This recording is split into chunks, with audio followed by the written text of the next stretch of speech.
முட்டை வடைக்கு உள்ள மாவு இப்படி தாங்க இருக்கும். கொஞ்சம் மஞ்சத்தூள் போட்டுக்கலாம், ஏன்னா முட்டை கவுச்சடிக்காமல் இருக்கணுங்கிறதுக்காக. அந்த அளவுகள் சொல்லியிருக்கேன் போன வீடியோவில்.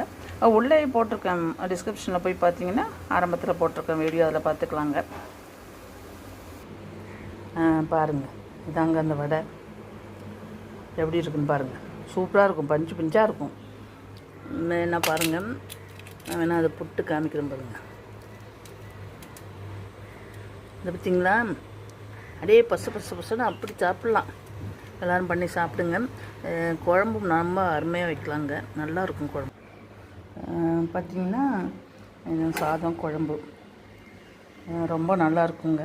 எல்லோரும் பண்ணி சாப்பிடுங்க. சப்ஸ்கிரைப் பண்ணிவிடுங்க. முன்னாடியே போட்டிருக்கேன், பார்த்துக்குங்க.